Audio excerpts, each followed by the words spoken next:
감정을 읽는 시간.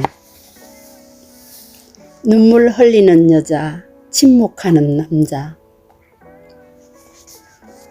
한 사람의 인생에서 자식을 잃는 것만큼 충격적인 일은 없을 것이다.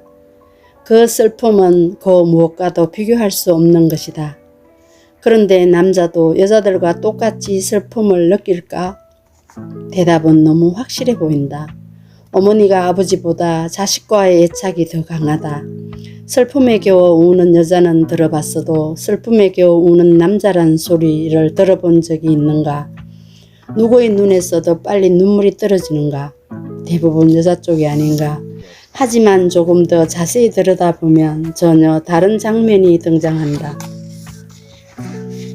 한 부부가 주치의의 충고로 응급심리상담실을 찾았다.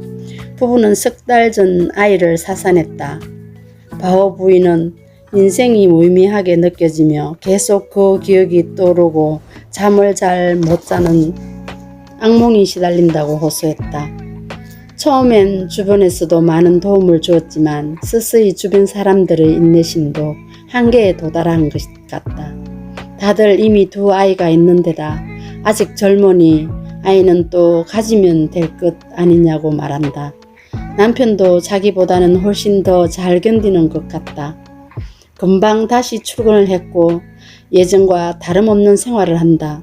그래서 그녀는 남편에게 거리감을 느낀다고 말했다. 하지만 이어진 부부 상담의 결과 남편은 아내의 예상과 달리 죽은 아이를 자주 생각한다고 했다.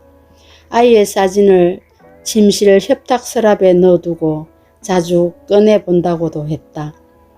그럼 왜 그런 감정을 숨겼냐는 아내의 질문에 그는 아내를 돌보는 것이 자신의 임무라고 생각했기 때문에 슬픔을 표현할 겨를이 없었노라고 대답했다. 그러니까 두 사람은 똑같이 아이의 죽음을 슬퍼하고 있었지만 그 표현 형태는 달랐던 것이다. 그 후 두 사람은 부부 상담을 통해 훨씬 더 서로를 이해하게 되었다. 심리연구는 이들의 사연이 특별한 경우가 아니며 남녀의 슬픔은 다른 게 없다는 사실을 보여준다. 하지만 표현 방식에는 차이가 많다. 슬픔에 젖은 여성은 공포와 우울증에 시달리지만 남성들은 술에 의존하는 경우가 더 많다.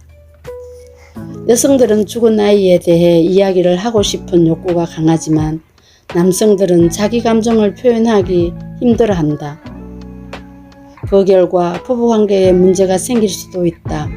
남성들은 흔히 바흐 씨처럼 아내에게 더 부담을 줘서는 안 되기 때문에 자기 감정을 숨겨야 한다고 생각한다.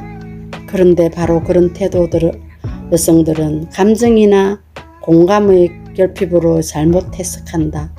한 연구 결과를 보면 아이를 조산으로 잃은 부부들 중 절반이 감정을 공유할 수 없었던 것으로 밝혀졌다.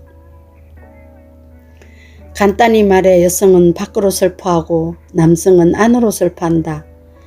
여성이 슬픔을 드러내며 말로 자기 감정을 표현하는 반면 남성은 입을 다물고 사람들을 기피한다. 여성은 타인의 지원과 인정을 갈망하지만 남성은 감정을 표출하지 않고 설사 하더라도 남의 눈에 띄지 않게 혼자서 한다. 남성의 경우 슬픔의 과정은 사고의 과정이다. 자신에게 무슨 일이 일어났는지 명확히 파악하려고 노력한다. 사실을 합리적으로 정리하면서 슬픔의 안개를 헤치고 나갈 길을 찾는다. 하지만 여성에게 슬픔은 정서적 과정이다. 그 차이일 뿐이다. 그러니 여성이 남성보다 더 많이 슬퍼한다는 말은 옳지 않다. 경청해 주셔서 감사합니다. 오늘도 유일한 하루 보내세요.